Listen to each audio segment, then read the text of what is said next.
Operation Park team to realize that this was an offender who was probably moving around, and that by 1995, when the inquiry moved into high gear, he might no longer be based in the localities of his offences. As Chuk so poetically put it, we decided that as we were having trouble finding the offender at the present time, we would look into the past and find him there, being that his past was set in concrete and that he could not change. Sergeant Henwood's reference to time travel shows the scientific stance Detective Inspector Manning and the team were taking. All science is time travel, especially scientific psychology, looking to the patterns of behaviour in the past in order to use those to predict the future.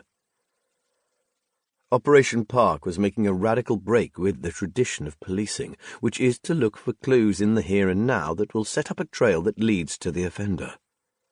This is the mainstay of detective stories, giving them their crossword puzzle fascination. If only we can uncover the meaning of the bite marks on the walking stick, or why the victim's face was so brutally disfigured, then this will lead us to the villain.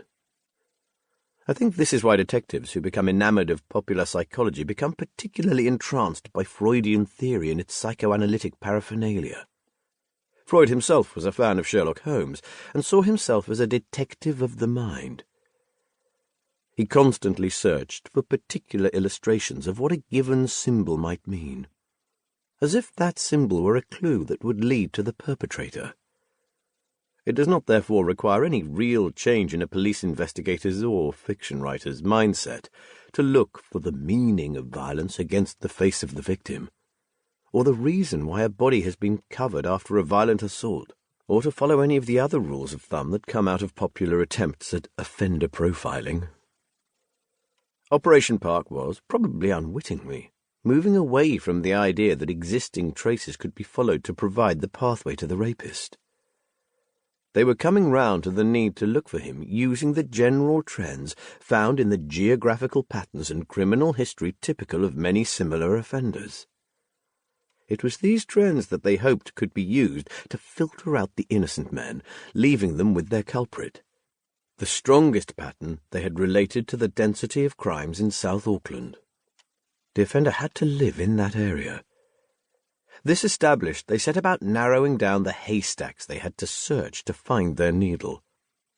They decided that they were first going to identify every possible suspect, then winnow that list down using criteria, or probes as they like to call them, by analogy with biological tests that distinguish blood types, drawn from the inferred geographical and criminal history, as well as the physical descriptions that they had of the offender.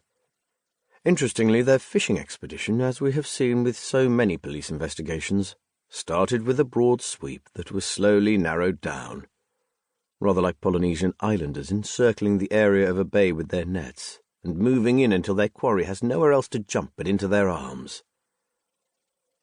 Moving outwards from the most likely area was, presumably, considered too risky, because the rapist had swum unseen through their surveillance before. The grouping of attacks that could be most confidently linked together by the offender's actions was in Otaura in the late 1980s. Investigators therefore set out to find all those Maoris Pacific Islanders who had lived in Otaura and had burglary convictions from the mid-1980s till the 1990s. This would be much easier to do now than it was 10 years ago, although even with today's computer systems there can still be many difficulties. In 1995, computer data handling systems were not widely available, so retired police officers were initially brought in to go through arrest sheets for the period. This is a hugely labour-intensive and very slow process, as well as being open to many human errors. The team then realised that there were centralised records of every person charged with any offence in New Zealand. Those records had been in place since 1976, when the New Zealand police started their process of computerisation. But this was a huge national record that would take months to search, and was little more than a computerised card file with a few search facilities.